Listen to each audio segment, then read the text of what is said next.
Board of Health meeting.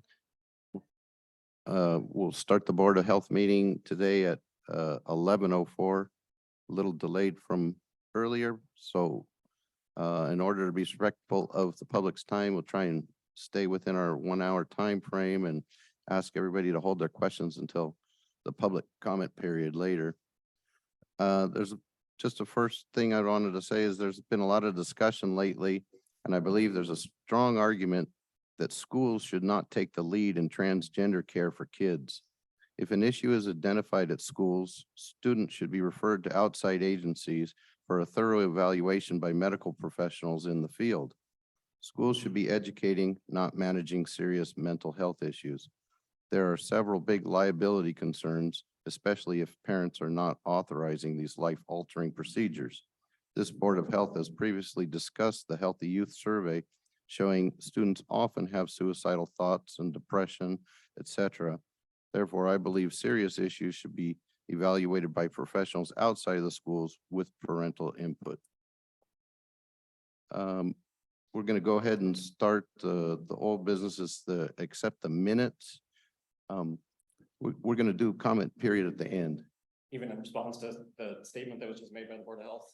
Yeah, if you can, wait, please. Okay. So we have 2 minutes that have been sent out, one from April 25th and one from May 17th. I know they were a little bit late, but I'd entertain a motion to accept them. I've reviewed and we've made some changes. I'd like a minute because I Please. just got them. And I think I only got, did I only get one copy of them, one set of minutes? I think I only have the 25th of April minutes. Are they attached to each other? And I'm not seeing the second set. Yeah. I guess the second set is missing. I think the second set was really, I think it was just the meeting to have more meetings. That was that one. Okay, well, I'm not comfortable approving those minutes without taking a look at them. Yeah, But, I agree. Did you want to talk about that? oh, yeah, I do. So it's hard for me to come to a meeting and see the minutes as the meeting opens. So I would like to try to talk about a process whereby all the members of the Board of Health can see minutes and we could all review them. And I don't know, I don't know how that would work because you don't want to be making decisions online, of course, by email. But I think it's imperative that we all see them and that we see them sooner rather than later because we're all forgetting stuff and we're all involved with a lot of different organizations and committees and meetings. And so I at a minimum, I would say a couple of weeks after the meeting, we need to see the draft of the minutes. I would think that they have to be, I think by law, have to have materials at least 5 days before the meeting. So I think we just have to work with the clerk's office to get the meeting minutes done a little faster and put out to everybody, all the Board of Health members, at least 5 days. And I guess my thought is that going to be the minutes as put together by the board, or is that going to be some minutes that have been massaged and tweaked and reviewed and changed? We Or probably do we put do out, that? put out the final one after the corrections are made. I'm sorry, say that again. Put out the one after the corrections have been made. Okay, so. And then if you had any input after that was done, I'm sure that could be incorporated. So at the meeting, then when we see them, then the rest of the board has an opportunity to make corrections or adjustments to the minutes. If needed. Okay. So, but I hate to belabor this, but how is that process going to look? We're just going to tell staff we need the minutes included in the meeting packet that's set out 5 days prior to? I think what happened is we just got delayed this last month, I think, with the minutes. I'm not sure exactly what happened. But the corrections didn't get made until late last Friday. So there's just Let's an error. let's find out the whole history there. From the perspective of the clerk of the board, did you at any time email out the minutes ahead of time? Yes, the process is to email out to the board chairman and he makes the corrections from there. And it went back and forth. It was sent out a couple weeks prior and it went back When and you say it forth was sent out a couple of weeks prior, sent out to whom? to the board chairman. To the board the chairman? Yep, And so are you expecting the board chairman to disseminate those then? correct. Okay. After they're completed, yeah. Well, I think that should be disseminated by the clerk. If that process needs to be changed, then we can change that process, but that was the process that was in place. Okay, so once you do the minutes, the first draft, I know when you do this for the board, it goes out to everybody as a draft. And we all get to edit it if we want. So that may be, there's the disconnect right there. I didn't know that I was sending out the minutes to everybody. I haven't for the last year. That was the clerk's job, I thought. So there's part of the disconnect right there. The other part was, but I have been getting once I get the minutes, I will come back to them quickly, fix them within 2 weeks. That's what I've been doing. And also preparing the agenda within 2 weeks before the meeting. So maybe the process just wasn't explained. So going back to what Mr. Mortensen said, is there a reason why the entire board doesn't get a draft of the minutes and then we hold our comments and have those changes made publicly during the meeting? You should. Okay, so the whole board will get the draft, the first draft of the minutes. And then when and that's what you're suggesting. I wasn't making a suggestion, but I That's what think, happens. I think what we want to do right now is look forward and say, this is the process we want. Yeah, I think that the process going forward should be that the minutes should be done soon after the meeting. Sent to the chairperson to review and then sent out to the whole board at least 5 days, but preferably 2 weeks before the next meeting. So then the question is, why not send it to everybody on the board? That's my question. Why doesn't the whole board get the draft Right. version? And then we have a public conversation about changes to the minutes. Is there a reason not to put that burden on you? Well, So if we just send it to the whole board and have the whole board review the minutes and then approve them as reviewed or adjusted at the meeting? you could, but there's been a lot of changes that were required, and having everybody do it, I think would be better if what we've been doing is Kelly the clerk has been sending me the minutes draft. I will review them since I have to sign them. And if there's any changes, we go back and forth and fix the changes. At that point, I would recommend that it be sent out to the board, everybody on the board, and then at least 5 days before the meeting, and then it can be approved. This last month, there was a hiccup there where it didn't get sent out. But I don't think it'd be good for 5 or 6 people to be editing the same document. I think once it comes out as a draft, your input will be welcome. And today, if you don't want to accept them, I can appreciate that. We can hold them over. But they won't come out as a draft because what we're getting is the sanitized version, the edited version. Still a draft, you can input into Oh, I it. see what you're saying. Okay. Yeah. You know, I guess I personally would like to see the initial do it the way the commissioners do it currently. That would be my The recommendation. commission, yeah. We have a much tighter, closer situation. So we talk to Kelly frequently and all that. I think it becomes a burden if 5 of us or more are editing it simultaneously. In an ideal world, we might go sequentially and then we might argue with each other who goes first. I'm okay with the chairman taking the first cut and because he's the one that has to sign it eventually. And he showing us what he wants us to see. So I'm okay with that, but you want it much earlier and I don't think there's an issue there, is there, clerk? No. So So I guess that was exactly my point, is that when the minutes are edited prior to us seeing them, we are being shown, and those are your words, what you want us to see. And I guess I would prefer to be shown what happened, what transpired during the meeting. So that's, and I don't know that we all six have to edit the minutes, but maybe, I'm probably not gonna win this round. But my recommendation would be that we all see the original draft of the minutes as prepared by the clerk prior to, instead of being given minutes that show us what the chair wants us to see. I disagree with you on that, Yeah. just because, I mean, these are typos and misspelling problems. One had the J Bush was still on the heading, stuff like that. So then can I just ask that I be sent a draft of the minutes, the first draft of the minutes, instead of the entire board?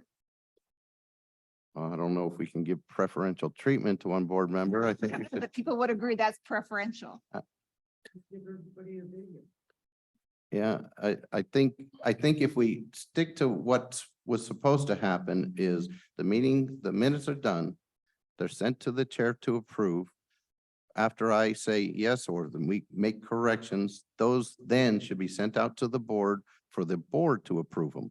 And at that point, if you find other errors, then like today, then we can say we're not going to approve them.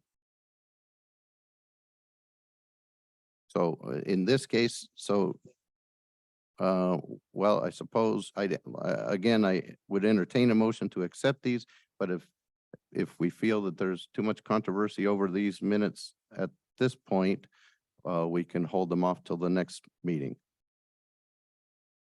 But for time's sake, I didn't want to talk so much about the minutes. Would you want to hold off, Mary Jane? I don't have a problem with these minutes per se. My bigger issue is the process. Yeah, I agree. And the process was blown last month. But I'm even talking about a different process. You and I are not on the same page in terms of the process, and that's where my issue is. Yeah, I think once the process is working, you'll be comfortable with it. You should be comfortable with it because then everybody will get to see the minutes well before the meeting and be able to say if there's a problem with them. But my point is I'd like to see the draft minutes, the original draft minutes before they have been massaged. We've done 9 drafts sometimes on the minutes. Mary All the Jane. more reason for the entire board to see it.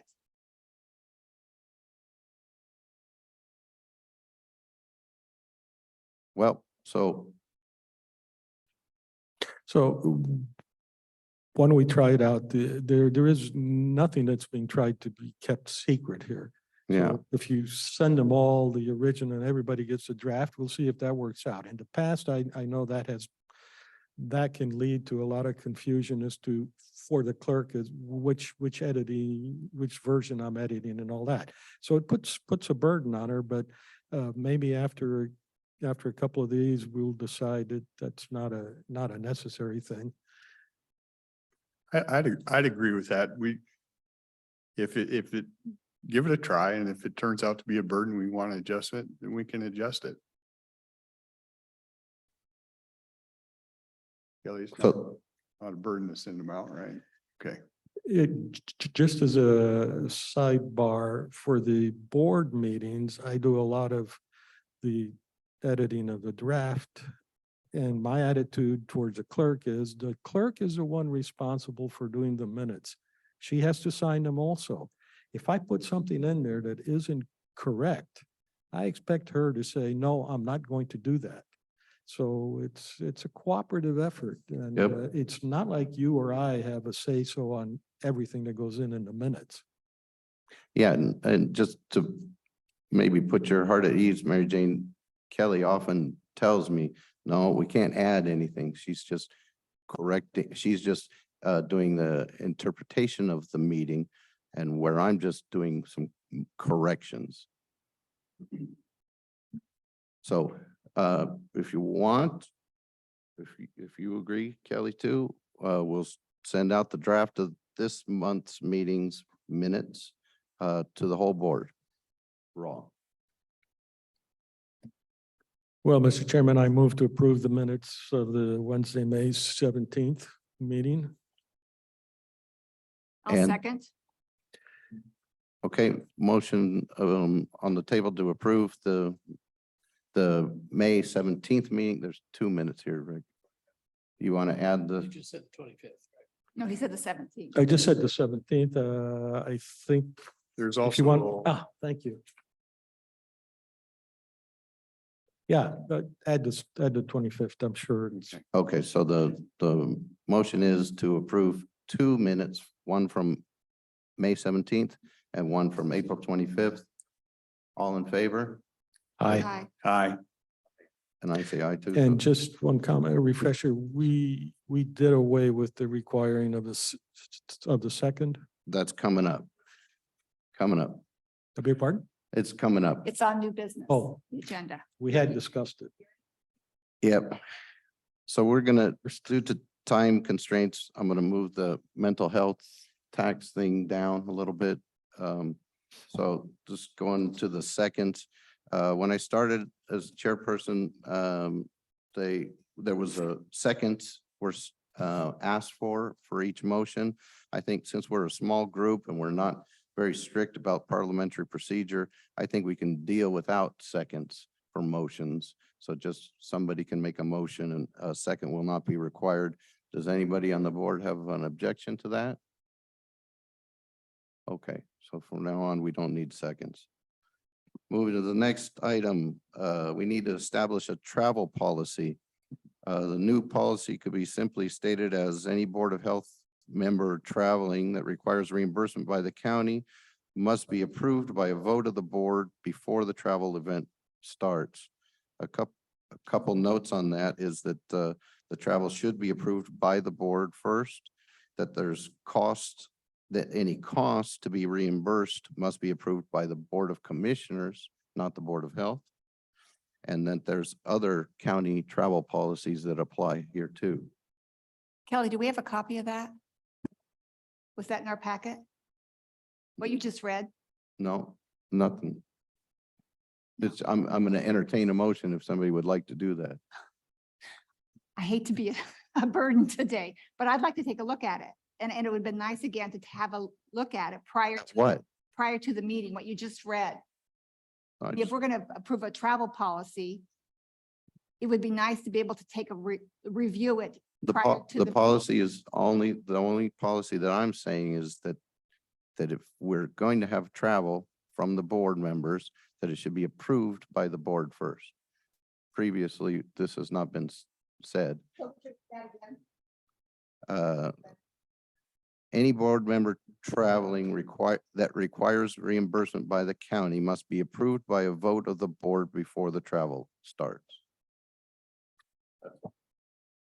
What I mentioned is other travel policies, that's something on the county. I don't know what those might be. Well, only the Board of County Commissioners can approve expenses out of the county. So the Board of Health would approve the travel, recommend to the Board of County Commissioners to pay for that, and the Board of County Commissioners can say yay or nay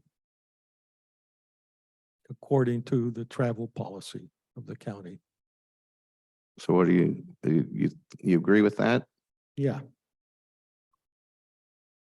So I would entertain a motion to establish this travel policy that travel that requires reimbursement must be approved by a vote of the board before the event. so moved. Okay, we don't need seconds. Would you like to discuss it? So just for clarification, so it needs to be approved by this board here and then make a recommendation to the commissioners for their approval. Is that correct? Exactly, in the Okay, and that commissioners. says that, what you read says that, because I think it only talks about the board. Any kind of expenses reimbursed must be approved by the Board of Commissioners. This is just saying that the travel is okay by the Board of Health for a Board of Health event. So it's a two-step process. Approval by this. It board, already is, yeah. Approval by this board and then approval by the Board of Commissioners. Two steps. I guess the Board of Commissioners approves the expense reports. Yeah, we've actually talked about this. It may seem awkward since the board is typically here, but unless I misinterpret Doug Jensen's suggestion, he says, make sure you keep those lines distinct. So the Board of Health cannot encumber the county. The Board of County Commissioners can. My only question would be, when you guys do your budget, is it include travel and stuff as part of the budget? I mean, do we approve it as a budget item and is it already there? I don't know. Carol Harrison, Director, Health and Human Services. Yes, we do have a travel budget in our department. I don't know if we've ever necessarily paid travel for Board of Health members because it's always been the county commissioners previously. So the Okay. commissioner's office paid it, but it would So then easily it's come out of our apples budget. and So- oranges. I was just trying to say, well, we already approved a Oh. travel budget, but we didn't because it falls under a different thing. Okay. Yeah, got it it. would, Board of Health, we can pay those travel reimbursements if the board wants to travel. Okay, so a motion on the floor. Hang on just a Go ahead. second. You- Would it make? I'm just asking a question. Would it make more sense than that Board of Health stuff is out of their budget and we review their budget and approve it year, or are we still looking individual stuff? It may be a hybrid. I certainly think we cannot anticipate. Maybe in 2 months, there's a conference on something that's really important and we feel somebody should go. Wasn't known about before, so I would leave it as it is. And typically HHS does have a history of knowing what conferences and things to send people, but if it's something out of the ordinary, they'll come and talk to us. Is that not right? Generally, yeah, things tend to repeat themselves, but the Board of Health, this has been different this year. Yeah. Those Board of Health trainings, to the best of my knowledge, have never existed before. But for example, this past one, the only reimbursement that our department paid was mileage. Everything else was paid by WASAC or WASOLFO through the state funds. Okay, so what we're intending here is things that aren't paid through there. Separate. Right, and they're Yeah. paid from multiple pots. Okay. All right. Sorry, thanks. Any more discussion on this one topic?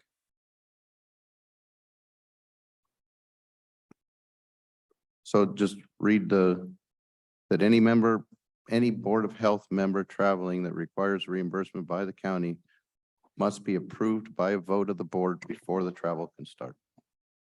Board of County Commissioners. Correct. Not the Board of Health. No, the Board of Health to approve the travel. The expenditures and the cost is by the Board of Commissioners.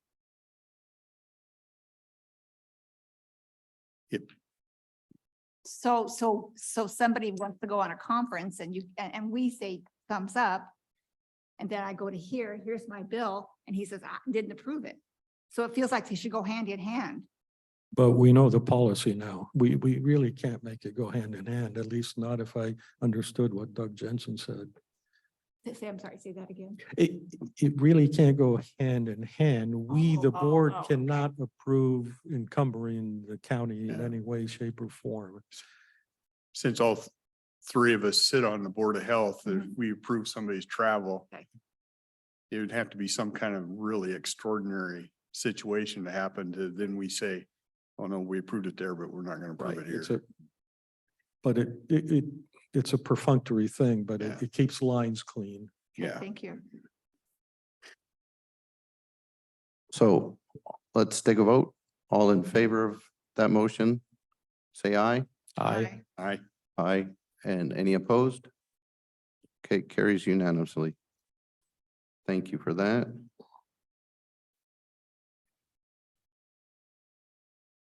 Moving on to HHS website. There's several things that need updating. I don't want to go through the whole list. I I was thinking to put it on screen, but it's not necessary. I'm just wondering, I'll just tell you, list out a few of the things.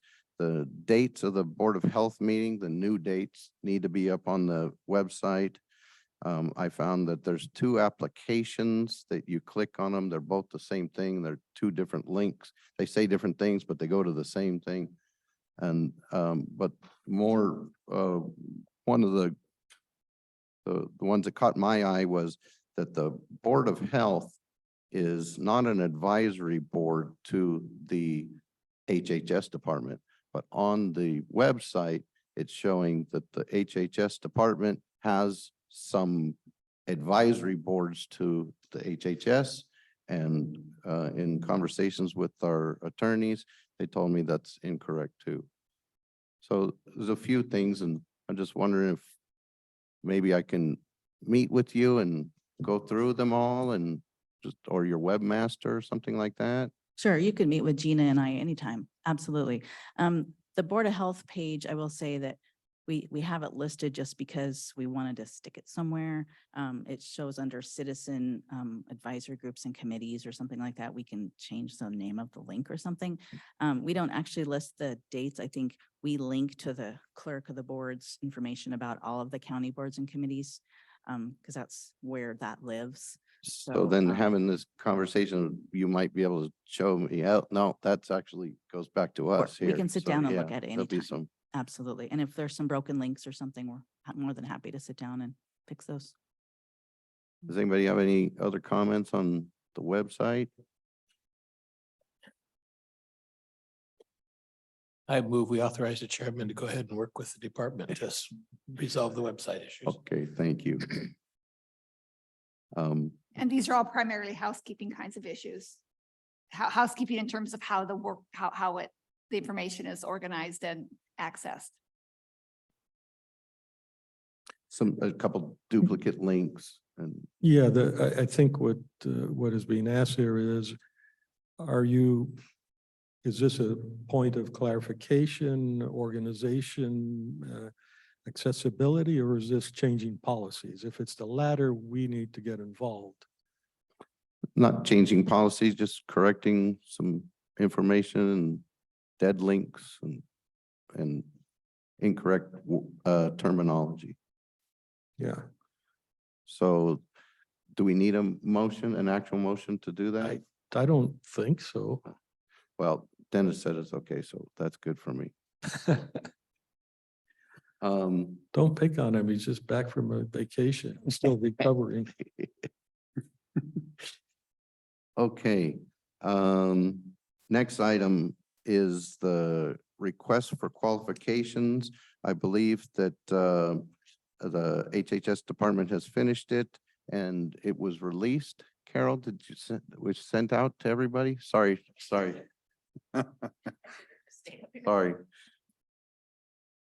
No, you had indicated you wanted it to come back to this group just to make sure everyone was on the same page. That's what We I meant. have it dated, I think, to go out later this week. Okay. Mhm. So I think it should be, all the board members have got the copy of that RFQ.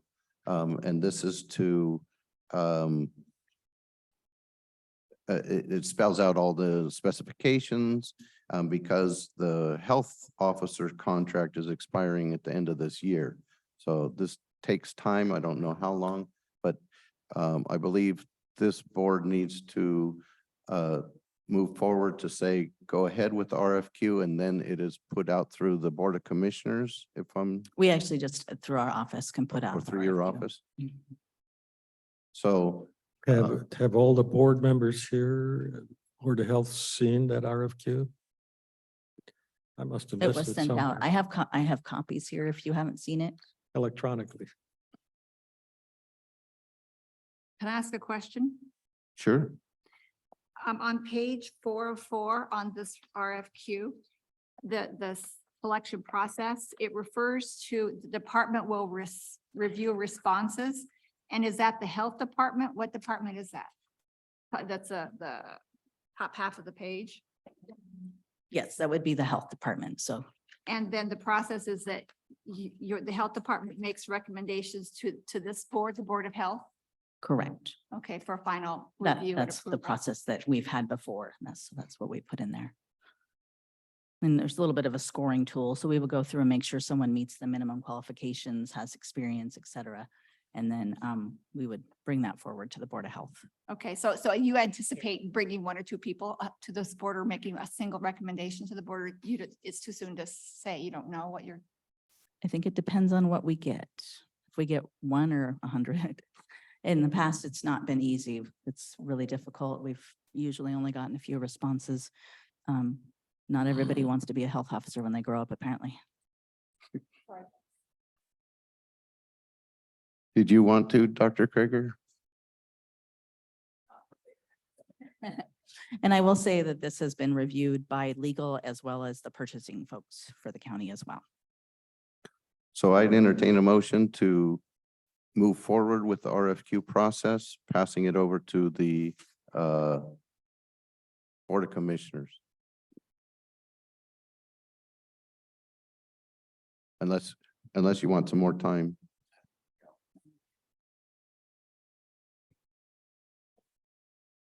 Yeah, I'd move to put it out there. I think we got a contract coming up. It's probably what we did when we did the initial contract, I would assume. Okay. And the weird dynamic with this particular one is the Board of Health will be the ones that formally appoint by resolution who the health officer will be. And then the Board of County Commissioners gets to pay them through the health department's fund. So it's an interesting Okay. process.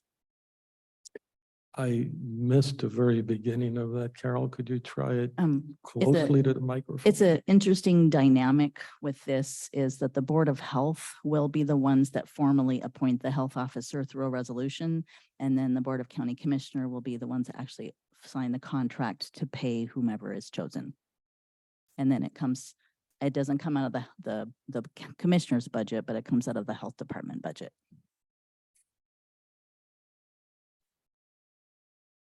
Thank Any you. further discussion on the RFQ? Okay, let's put it up for a vote. Before you vote, Oh, I You, would you, like to, on the RFQ? Sure, please. has there been a review of the current health officer that the Board of Health did? No, I don't think so. And what is the cost of doing a search like this where you're going out and trying to, like, how much staff time does it take to do a full search for a new health officer? I'm just, what I'm getting at is if we have a health officer and they're difficult to find, why is the board not first considering renewing the existing contract? Why are you starting from the beginning? You're making an assumption. You're about to issue an RFQ for health officers. Is that not the action you're considering? But that's Right, but open. You're trying to infer out of that we've got something else going on. No, categorically, we should always be open to looking when we have services in contracts end, we should always leave that open for somebody to come to look at it, if you will. So this is the formality of it. And what is the cost and staff time to do a search for a health officer? That's a good question. I don't know if it's easy to quantify. We don't pay I know like some counties might pay a professional recruitment agency to do that. We wouldn't do that. That's not the county's normal practice. It would just be internal staff time, likely Gina and I kind of reviewing the projects the responses that come in.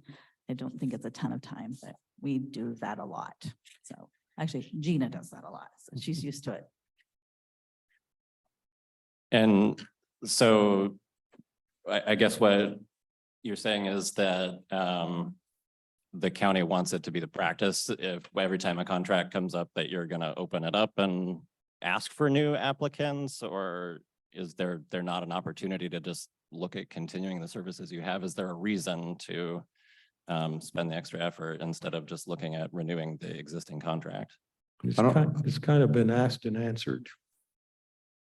And nobody would be, Dr. Krieger wouldn't be precluded from applying. Okay. How long was the contract? Generally? It started in the fall of 2019, so it was 3.5 years, something like that. Yeah. No, Okay. I Thank you. can't do math. 4.5 years. Any further discussion on that? So I know in the past, when it's been the three commissioners being the board of directors, we usually typically just rolled over. At least the 2 or 3 times that it's come up since I've been on board.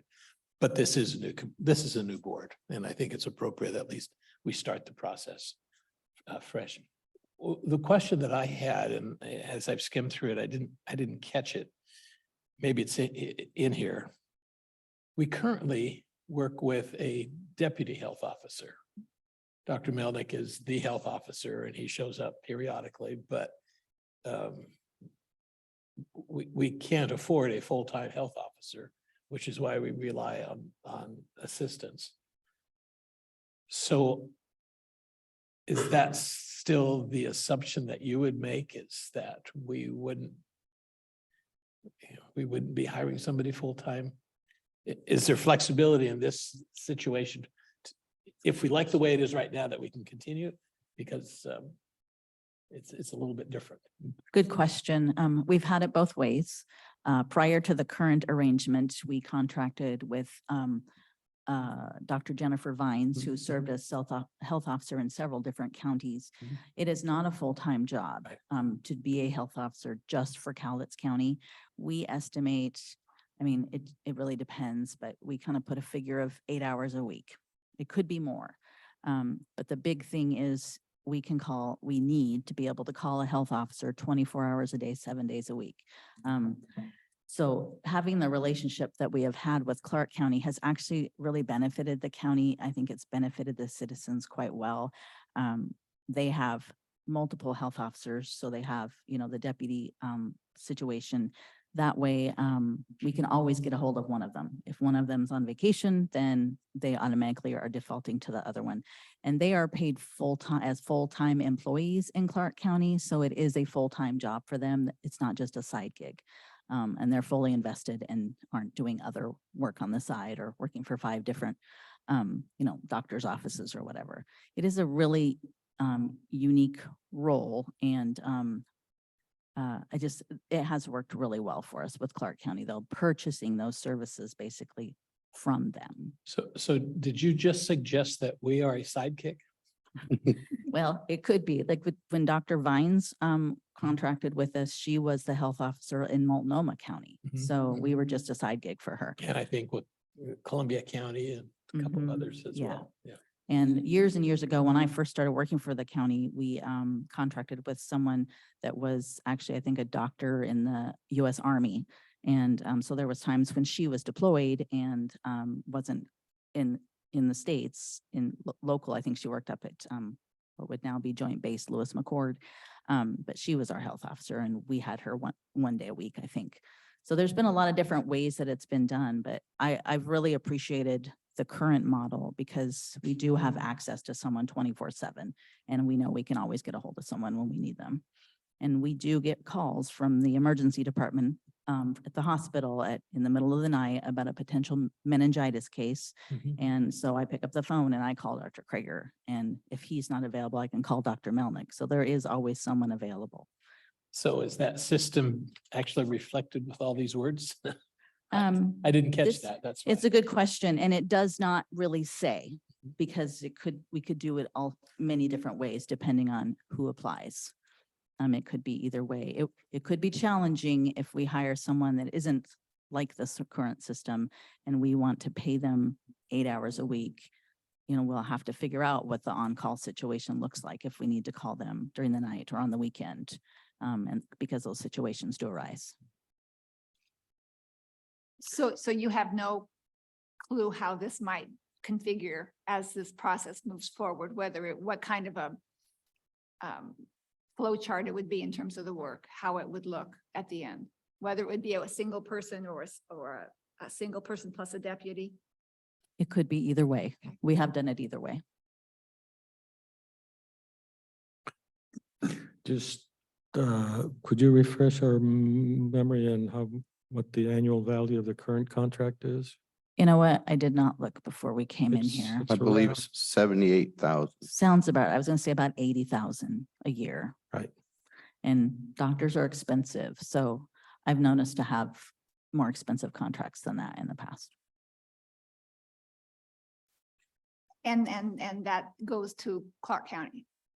Currently, 'Cause we're under correct. contract We with pay for Clark both County of them. for the services that we're purchasing from them. One last question. If you created a system similar to what you have, then we are only interested in hiring the health officer and they may be able to hire a deputy and that would be completely up to them. Is that correct? And the budget constraints.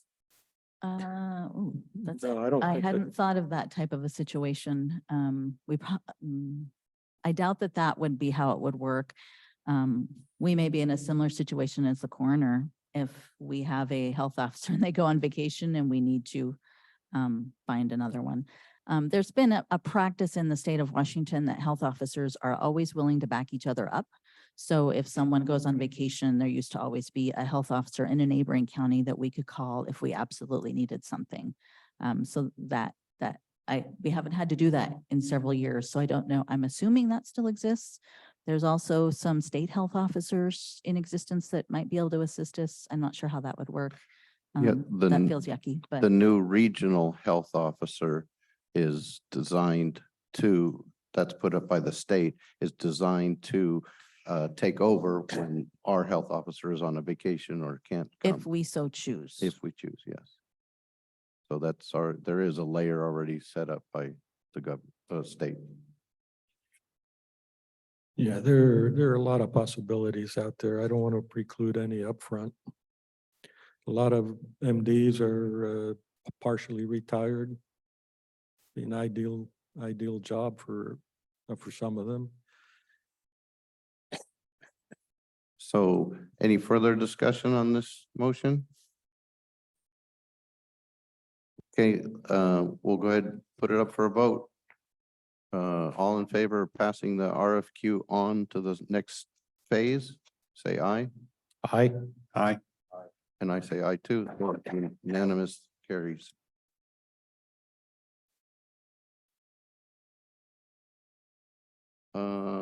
Brings me to my last point here. I'd like to ask if any of the board members have anything that they would like considered to be put onto future agendas. Now that we're having more meetings, they're a little shorter, but they're more often.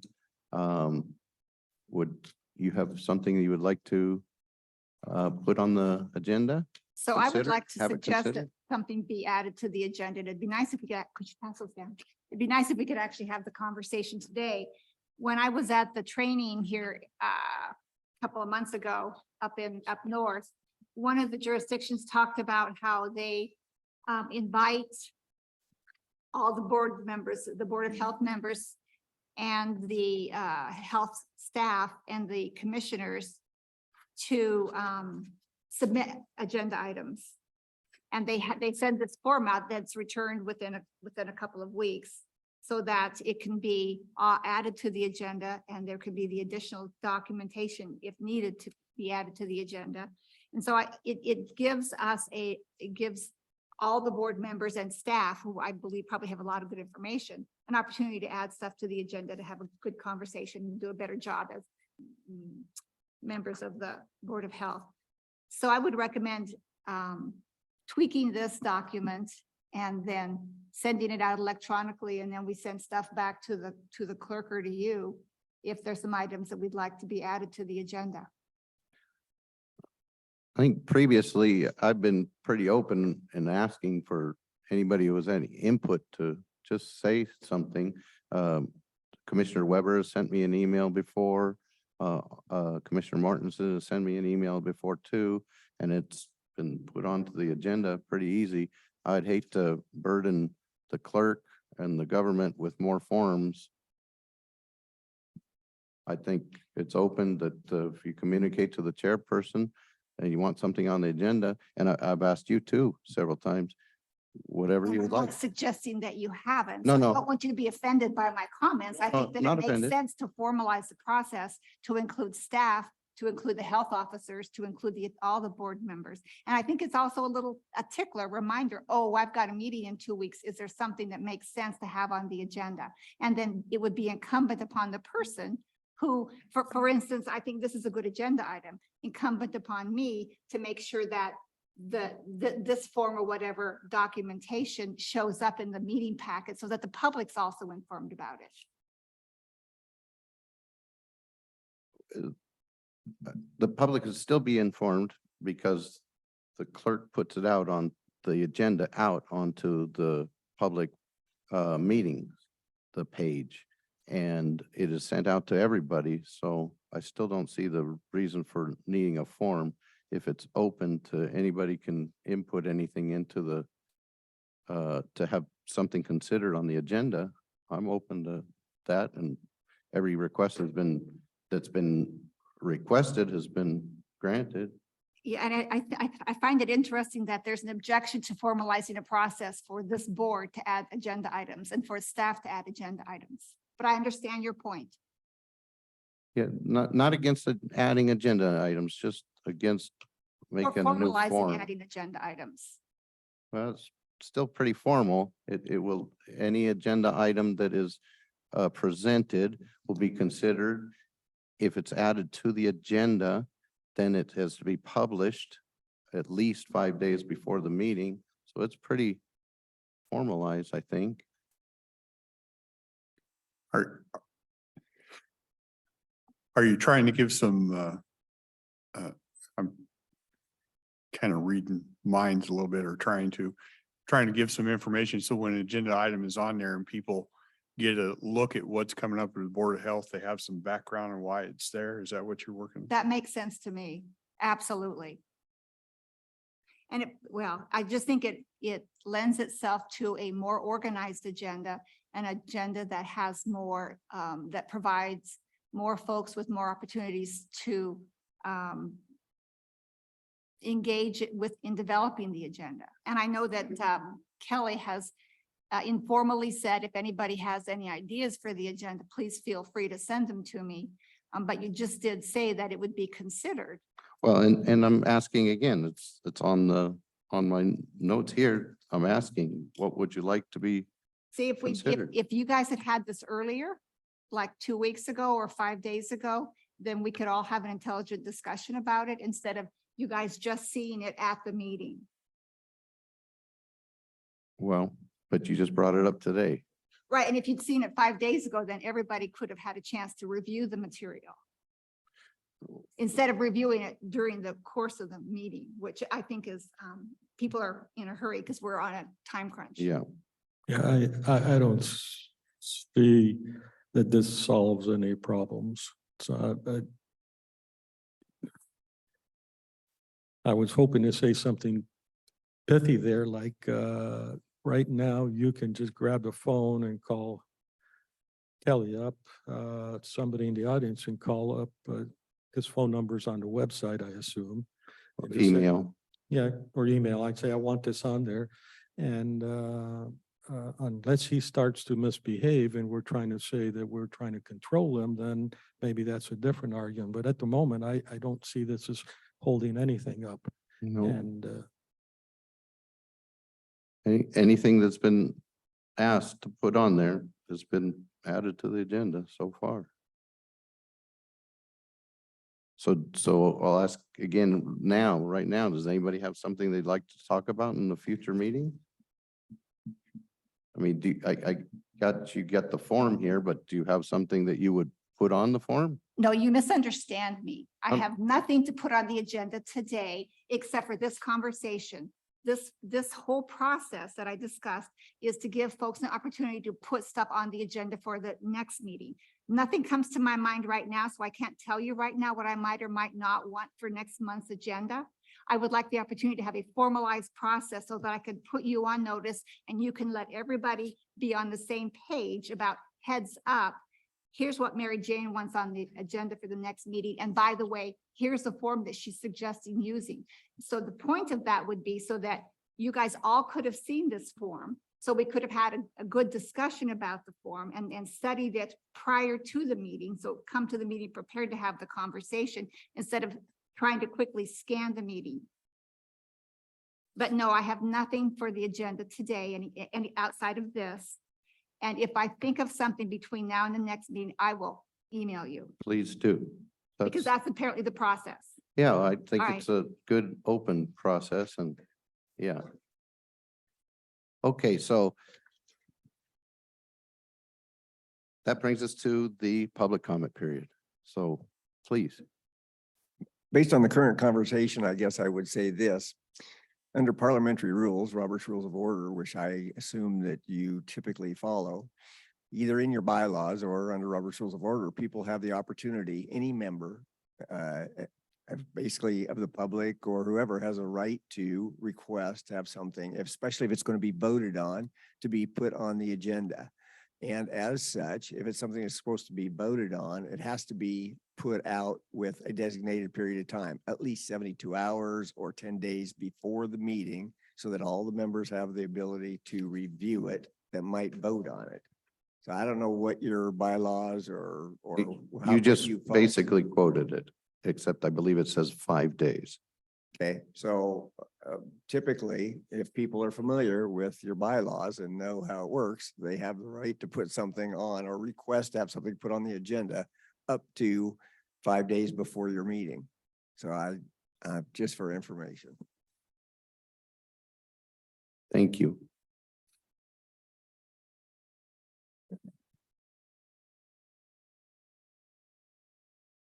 My comment is regarding twice now, the Board of Health has issued a statement relating to transgender individuals in our community. And I know that in April, when that statement was read by the board chairman, members of the public that were here at the time offered some applause and appreciation. I had a very different reaction to the statement that was issued by the board. I really disagree strongly that the board should be issuing political statements. If I could interrupt you for a moment, the board, I don't think has issued any statements. Are you commenting about something some individual said? I'm coming about the Board of Health meeting was opened. And immediately following that, a member of the Board of Health, the chairman, made a statement. That is an action that the Board of Health is taking by entertaining that statement. And so essentially that is an official action of the Board of Health related to the topic of the statement. For the most part, we have no control over what he says, no more control over what he says than we have over what you say. Can I continue making my statement? We have not taken any position on any of the topics that you mentioned. I'm not accusing you of taking a position. What I'm saying is that the Board of Health in the formal Board of Health meeting made a statement about this topic. I made a statement, just like. And you are the board chairman, correct? Yes, but anybody can make a statement. Yes, but you are an official of the body of the Board of Health. So therefore your statements carry a different weight than my statements.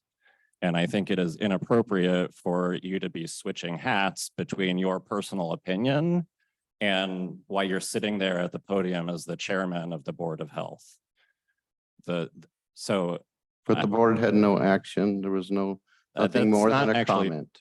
I think that the state of Washington considers the actions of public bodies quite broadly. So just discussing something is actually an action that the Board of Health is taking. It may not be a formal final decision on something. It's not a vote. But by you using your chairmanship to issue statements about transgender individuals in our community and the type of care that they should receive or not receive, that is essentially an action that the Board of Health is taking to let you make that statement during their meeting. And you are taking the prerogative to use the Board of Health time to make that. And I think that's highly inappropriate. I don't think the rest of the Board of Health, as you're saying, you haven't endorsed that statement yourself. the board has not had any opportunity to discuss the topic or prioritize any particular issues that they will allow you or not allow you to make statements regarding. And the other problem I had was that the statements that have been made are not grounded in research or trying to understand the topics. From my perspective, they sound like political opinions.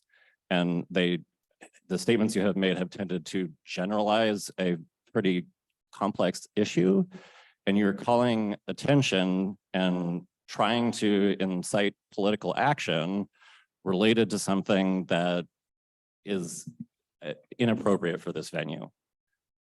So I just wanted to express my displeasure with that, and that I think it's really inappropriate for the Board of Health to be issuing political policy statements regarding transgender care in our community. Thank you.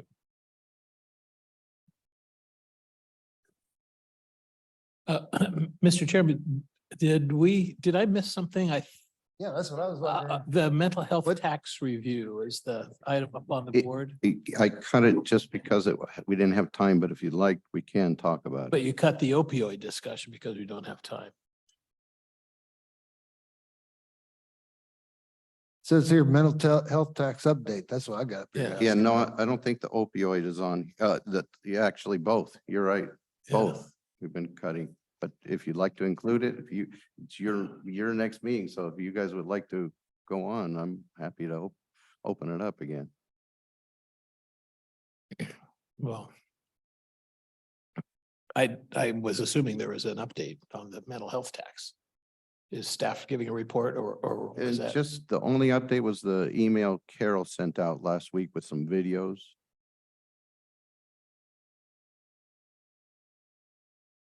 So we already had it. So Well, where's it at? Says we that- didn't talk about it yet. But if you'd like to talk about it, Commissioner, we can. I only skipped it just because we started an hour late, but if you'd like to, I've got time. Sure. If there's a staff presentation, I think we should let the public hear it. Yeah, There's no presentation that the Carol and Gina are shaking their heads. Oh. And I don't either. I was just gonna see where we are. Yes. All right. So where are we? Well, would you like to talk about them? The mental health tax? Yeah, the thing I would tell you on it is at the commissioner level, we continue to review every department and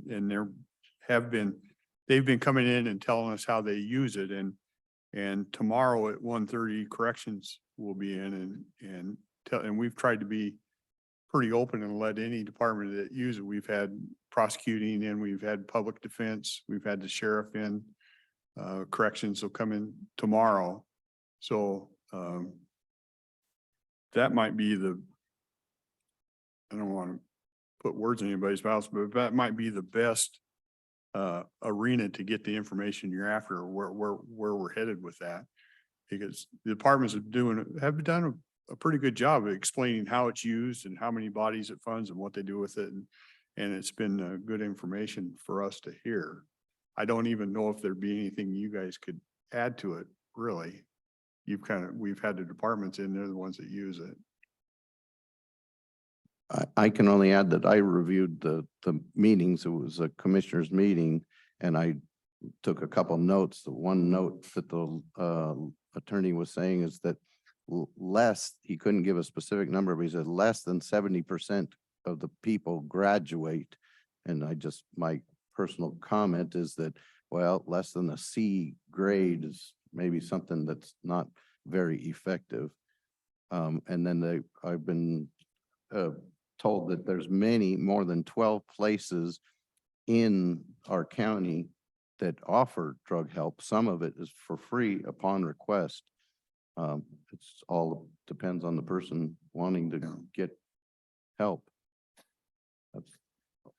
I think that's probably the major emphasis behind all the departments coming in and talk to us is, coming up at the end of the year, we have a pretty big decision to make and we're trying to get our hands around it as to everything it does. It's a big animal.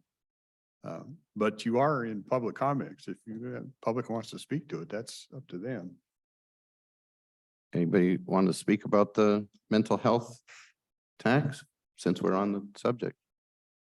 Well, there seems to be a lot going on here with that one, and then while you're passing it over, I'm not sure, but we happen to know that this is a bad tax, that it's not being utilized properly. What's the balance on that one right now? It's in some millions, right? Is that correct? Do we know? I haven't seen the last figure. We were right around, I'm going to give you a real general, right around 3. I think that's about right. I think that's Yeah. That's what I've not heard. exact, Tim. Yeah, That's- it's close. yeah.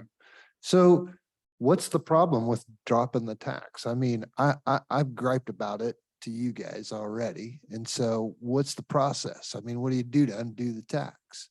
Cause it's not, I mean, they got $3 million sitting there right now. They could use that to carry services forward and phase out whatever program or enhance something. That's a lot of money to have sitting there. I mean, that's not like you're just cutting people off if they're in the middle of something, but for a fact, man, we're getting taxed to death out here. And anything, any relief at all would be something. And this right here seems like, if I understand it correctly, you guys can drop this tax, right? I believe it Is runs that out. my understanding? I want to be clear about that. You guys at this board could stop this tax. Is that right? No, I believe No, it's right. not the health board.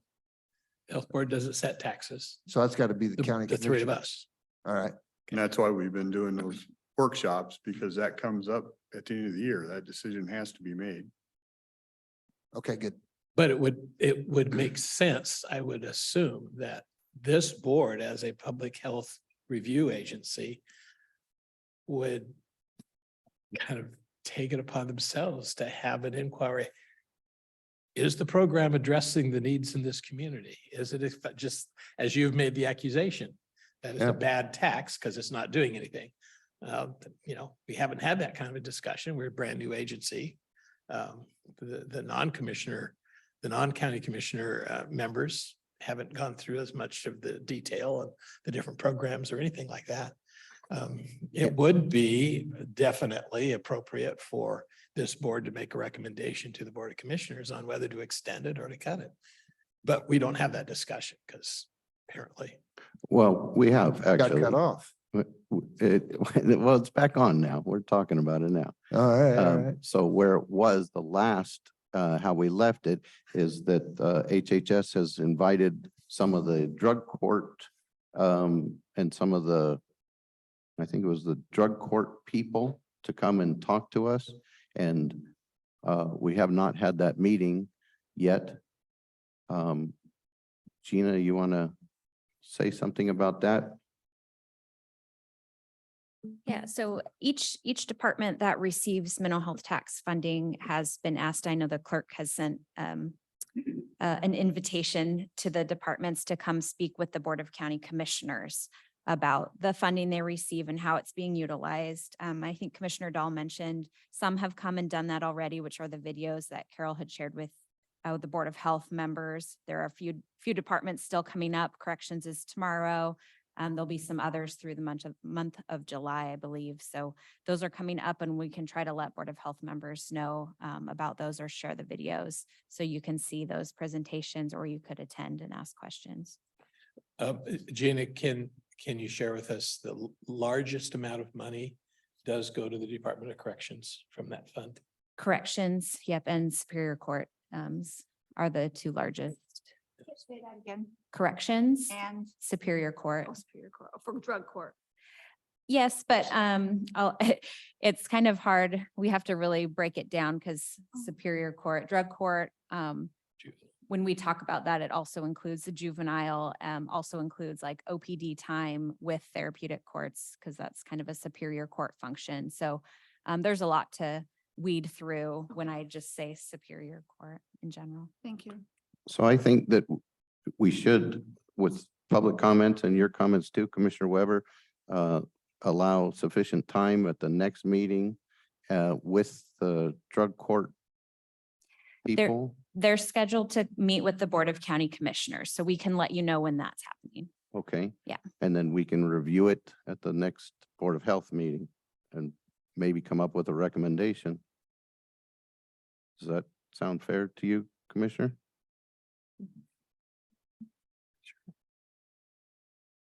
You have further comments on that? I don't know I think the importance always is to get as much information into the public that we possibly can. And I don't know what is best on how to do that. As Mr. Dahl mentioned, we've had 3 hearings now on that essentially. And it's still a mystery to many people in the public, and I don't blame them. It's just a reality. They may not be able to attend the meetings, but those meetings are easily accessible through the county website. It does require effort. We would have a much better system if people took the time and understood what it is that they're trying to get us to understand, or anything along those lines. But anyhow, enough said on that. And I think that was probably the purpose of the videos. So you could, the whole Board of Health could see what's been discussed, and probably, I would sure you would probably have some different questions than probably everything we ask. And I would suggest that those type of things, once you review those types of things should be, it should just be an agenda item moving forward, and we have that discussion. This is what I saw on this one. I had some other questions, and maybe we can answer those. Just a suggestion. Sure. Yeah, I like that too. So we'll definitely keep it on the agenda and allow some significant time block at the next meeting, July, to discuss that and possibly come up with a recommendation if the board feels it's ready. Well, and I would echo what Arn talks about. It's incumbent upon us that are not sitting in a room having that conversation to review the videos and bring yourself up to speed and see what parts maybe we missed or parts that you think should be covered, and then bring those and we can talk about them, because it's a big issue. There's a lot of arms and stuff out of that thing, and it's hard to decipher. Just A lot of hands me in and the you, pot. yeah, from me and you having a conversation, there's a lot to decipher. I guess so, but to me, it's like this, there's just a lot of money going out. It's not fair to us that are paying taxes on this stuff. This tax needs to go away. It just does. And meetings and meetings just doesn't get us anywhere on this. You know, we need to move forward here, and you guys, you 3 need to get rid of this tax. So you know how I complain, and I'm gonna keep complaining. I need to ask you a couple of questions. All right. So there are 2 interpretations. One is that if a tax actually gets you a return that is equal to or in excess of the cost of the tax, you would probably not go against it. So what you're questioning here is you don't see the benefit of the tax. It's more than that. It's Well, that this that's tax was item 2 then. instituted without any knowledge really of anybody. I mean, this is something that happened some years back. I don't know, were you around when this was put in? And it's like, I don't remember getting a ballot that said, do I want to have another tax? You don't get a on it? ballot, so I you didn't don't get a it. I didn't- ballot on I this. didn't vote on that. And this is this is where the body and the government institutions are just throwing down a tax, and now all of a sudden, and now it's just like you can see the tax has got a big surplus. I'm not saying you got to cut these people off, but for some $3 million, you ought to be able to finish out whatever programs you got to do. and move on with life, but give us some relief out here. You know, we're being taxed to death. I keep trying to say this over and over again. You know, But- and and it was pointed out to me, that this is a 1% tax. The you know, 0.1%. Of a sales tax, right? 1/10. 1/10. Yeah. But we can be categorically against a tax, and I probably am in that camp. However, in this case, you want to look at it and say, we, for whatever reasons, and there are 100 of them that are invalid in the sense of we're shooting ourselves in the foot, and Olympia is helping us, or is doing it to us. We have mental health issues all over the place, apparently. I'm told that. And we are also prone to see people in encampments around Civic Circle. And the question is, well, we're always told it's mental health issues. Well, we have typically spent most of the mental health funds. I think Jana could remind me, we were booked and we were supposed to run out of money at some point, and it turns out with COVID, there was an influx of funds and people were spending money wildly. So we pulled in more money. But the point is, you're probably saying, okay, have you solved the mental health problem? And we haven't. A couple of days ago or a day ago, I don't remember now, someone talked to us about, said, look, you want to fix this? You got to put in more hospital beds. And the way we spend the money now isn't doing that. So that's a valid argument. The other side of the argument I was going to say is 0.1% is income to the county, but the county has a budget this big. You could say, fix the mental health problem, and I don't want to give you extra money because I think you have the funds inside there somewhere to do it. I don't think it's government's responsibility to fix mental health issues. I think it's more talk that doesn't go anywhere. Nobody's going to solve mental health issues by taxing us people. It's, you know, it's not incumbent upon me to have to go out and pay other people to solve their problems. If you got a mental health problem, I'm sorry for you, you know, get over it and get moving. If I could address that, yeah, I think we're on the same camp. There is one little difference potentially in that in the past, we had state institutions that took care of those who were really what I would call mentally ill. Today, everybody who wants to is mentally ill, right? And so I think you're addressing the fact that we've diluted the definition, just like we've diluted what a high school graduate is supposed to do and so forth. It's just we've dumbed down the standards, and a lot of bad behavior is justified as a mental health issue. Am I close to what you Yeah, think? that's Yeah. true. But I just don't see where it's government's job to do this. And it's just like not government's job to subsidize charging stations in Cougar. It's the same thing. It's just not government's job to do these things. There's a ton of organizations out there. Let them take care of it. Let the people who want to help people, let them do that. It's not government's job. And that's my point of all of it is another tax for mental health is ridiculous, or this tax, either way. Any more on taxes? Cause I got more complaints while Gina's up here. Is there more about taxes? Does anybody else want to chime in here? All right, I'll take another turn. Don't go away.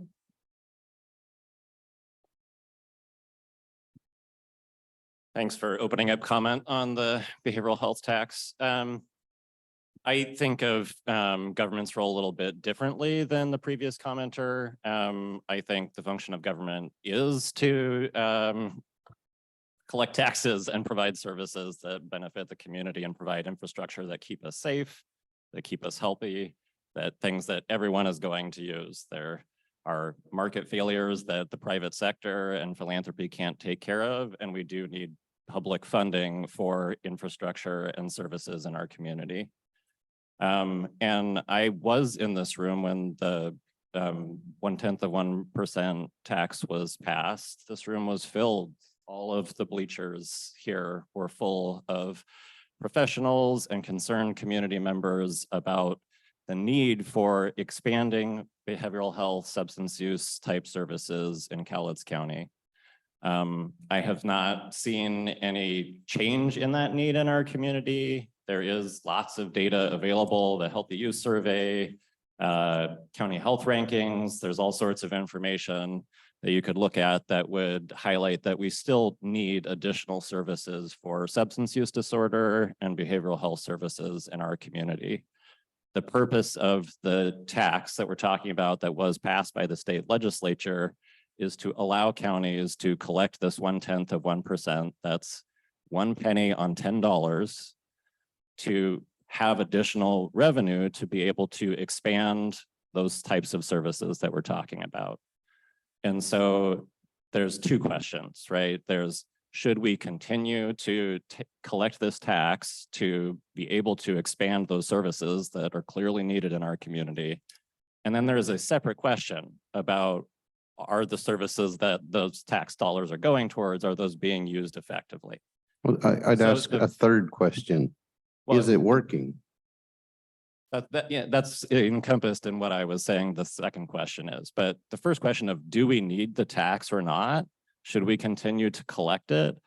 I think there's plenty of evidence that we continue to need to expand our substance use disorder and behavioral health services in our community.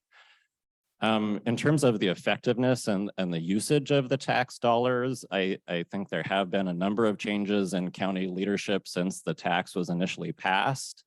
In the initial presentation, the Health and Human Services Department categorized 3 areas of need that they highlighted for, and this was informed by lots and lots of experts in the community coming together. They formed a committee that consulted with the health department and provided information about how services are currently funded, the capacity and the need. I don't know if those 3 category areas are necessarily the same that you would want to use today. It's been a decade or something like that.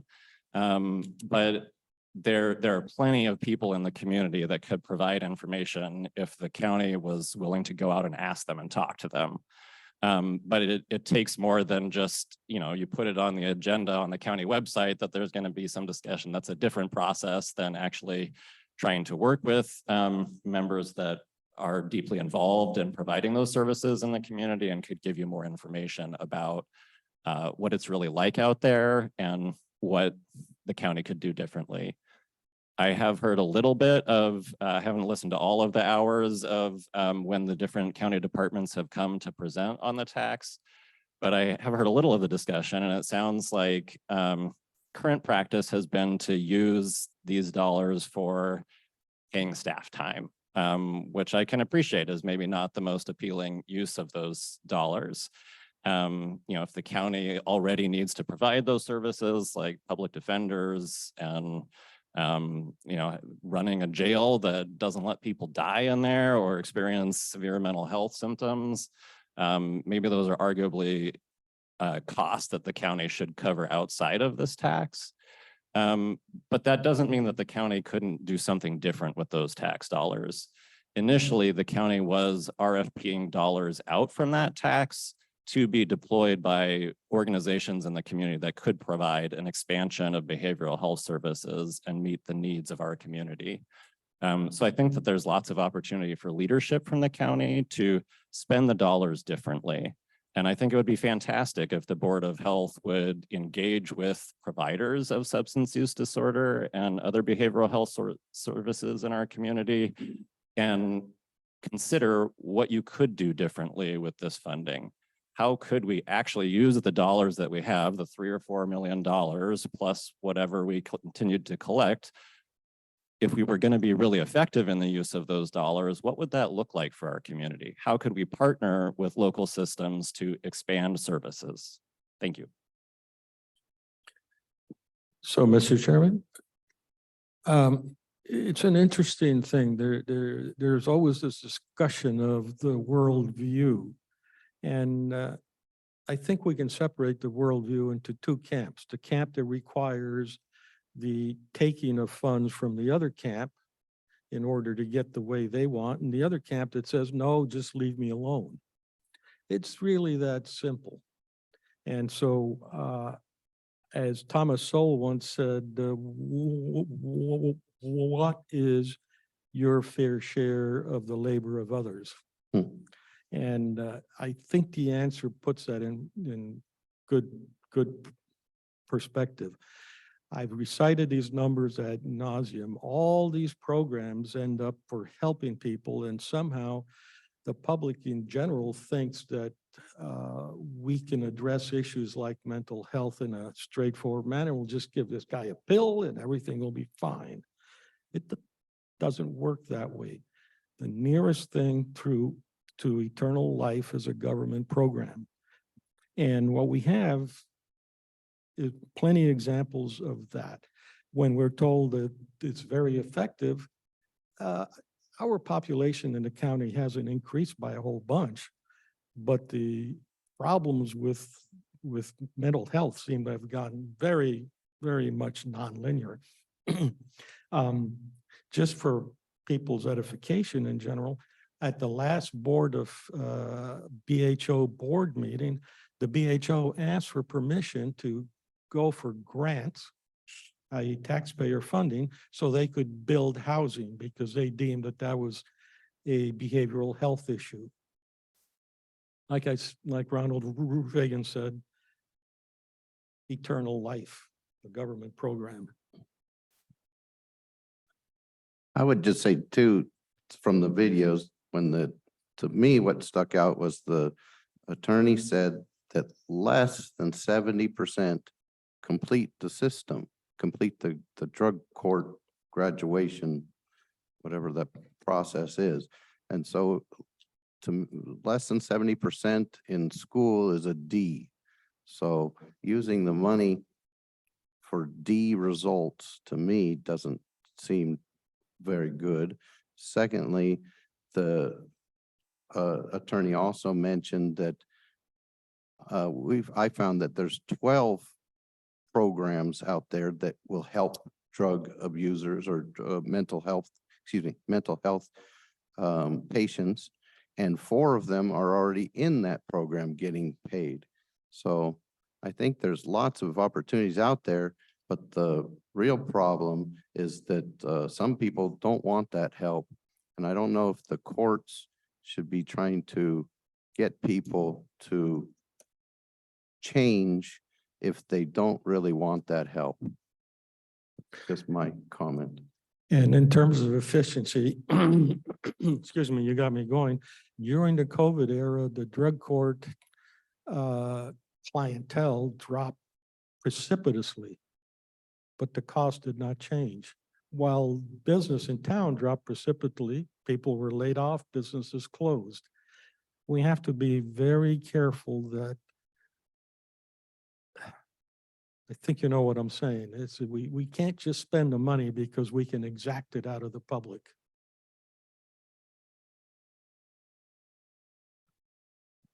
Another public comment. Well, since we're on the subject of mental health, and I want to address your opening comments. I think that mental health problems are going to greatly escalate when schools are deciding transgender issues. I think that before COVID, science used to be something that was a theory that got proven by other people that backed it up and made it repeatable and said, these are things that are facts. They're not theory anymore because we can prove it. Since COVID, any moron that can get in front of a microphone and has a bitch and can whine and yell and cause a ruckus, all of a sudden can say, because science says, is a bunch of crap. Anybody that believes that a 8-year-old, 10-year-old, 12-year-old, or 14-year-old can say, I want to be a boy or girl today, or change my what I want to be, and the teacher ought to take you out of school and take you away from your parents and have the authority to do that, you got to be half a screw loose somewhere.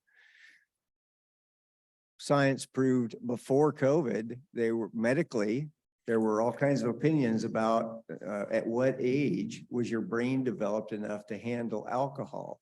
They were talking about raising the drinking age to beyond 21 because your brain wasn't developed enough to handle the effects of alcohol till you were 24 or 25 years old. Now, suddenly people are wanting to say your brain is developed enough at 6 years old or 8 years old or 10 years old to say, I want to change my sex. If that's not going to cause a hell of a problem with and scientifically proven mental health issues that become major problems for depression and suicidal tendencies for those people that get put into those categories. And that's going to add to our problems far worse than where we're at right now. It's just going to keep going in the wrong direction.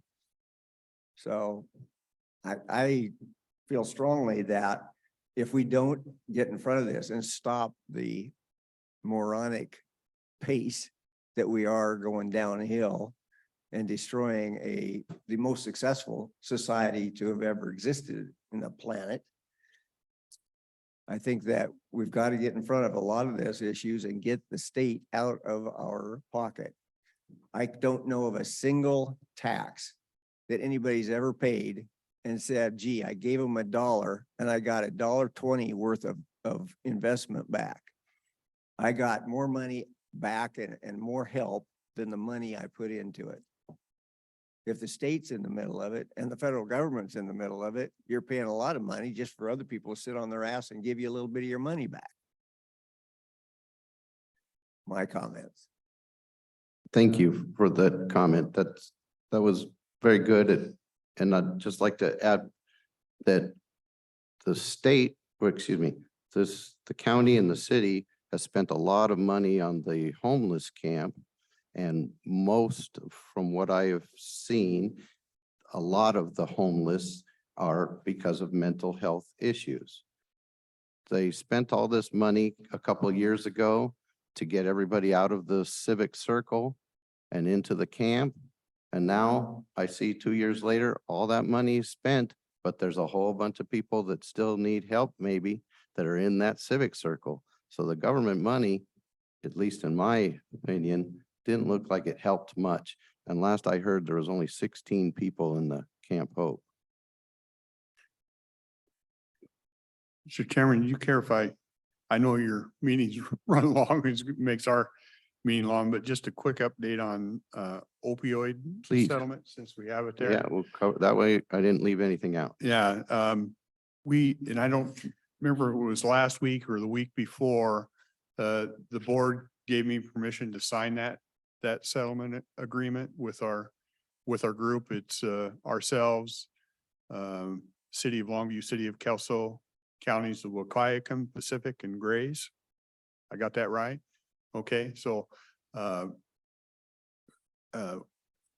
we've, with their permission, we've taken care of that. So those will become available, and it may be worthwhile at one of our meetings to kind of go over I had Gina send me a copy of what you use that for, and there's pages of how that can be utilized. And it may, just a suggestion, it may be a worthwhile item at one of our meetings to kind of have, once you've had a chance to get your arms around it, to give us a little feel what could be used for, how you see it doing. It's not, people here are 3.2 million or whatever it is, but it's over a 17-year period. So on a yearly basis, we're not talking about millions of dollars here. No. It's not fairly limited. 170 or 180,000 Yeah. a year. Yeah. Yeah. So would it be unreasonable to have the expectation that the health board make a recommendation to the county on how to spend those dollars? Based on presentation from staff, what are the options? What does this board feel is the best use of that money? Well, I think we're always open to recommendations. Speaking as a commissioner, I know I am, and I've seen you guys work, and I know you are too. So I think it's a great conversation to have at one of these meetings and forum, that type of thing. I mean, I could be off base here, but I'm just. I mean, it is thinking out loud. awkward. We're on this board, we're on the other board, we give a recommendation to ourselves, and that's awkward. That's the beast we have though. But the Board of Health's major responsibilities to establish public health priorities. That's, to me, that's right up there. Right. It's just to tell you that's been signed. I was given permission to do that. So we should be on the road to getting to the point where people can do what they do. And I think they'll probably go through your guys' department to do that, but it may be a good topic for one of these meetings. And so it's on the agenda here if time permits, but since we didn't get to cover a lot, I think we will carry that over to the next meeting for sure. And Yeah. can we ask staff to make a presentation so we have a clear idea of what you're wrestling with at that meeting? Is that possible? We can give a really broad overview. We're not super deep into those conversations just yet, but we can give kind of a little history and where we're at. At the next meeting? You were So talking, And the that's an agenda dollars? item? And the dollar amounts are not significant. That's the other thing that we need to understand.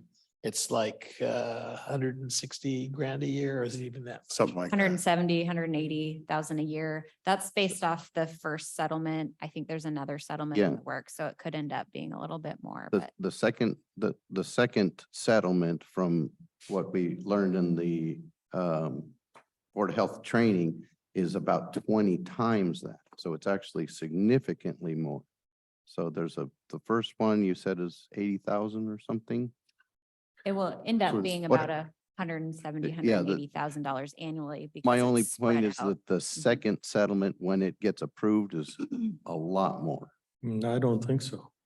I That's think what the they- total is about the same in both pools. That's what I had heard as Yeah, well. it is yeah. about 3.4 million over 17 years or some Yeah. number. I'll close to look back 17. at the notes and see Yeah, if I can yeah. find it, the answer. Yeah. And I think as part of that, and we can help with that too, kind of how we came up with that structure. Mhm. Because the initial thing had like 7 counties involved. We didn't want to do that. Yeah. And I felt we did a pretty good job and you guys did a wonderful job with the attorney is to kind of shrinking it down to where we still had pretty good control and we weren't just following what Thurston or somebody else did. No, and each county and each city will make their own decisions about how they spend the funding. But we'll be communicating with each other on what that's looking like in the different jurisdictions. So it'll be good. Yeah, I think we really, how to say this? Much of this has already been discussed and is recorded.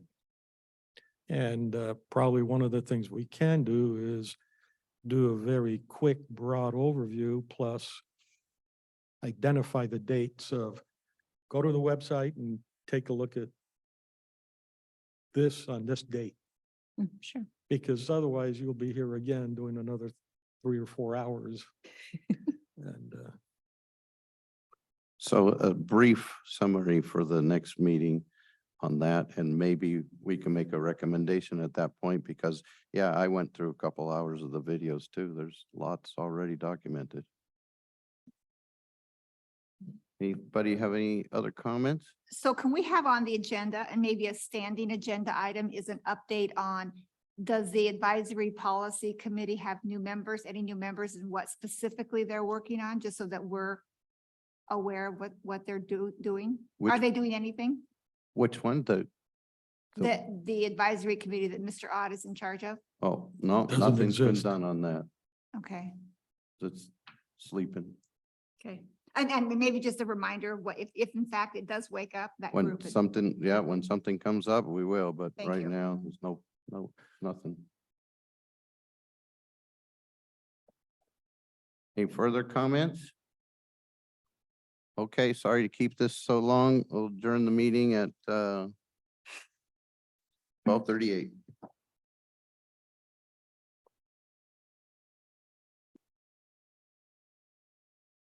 Kelly, you were just concerned at the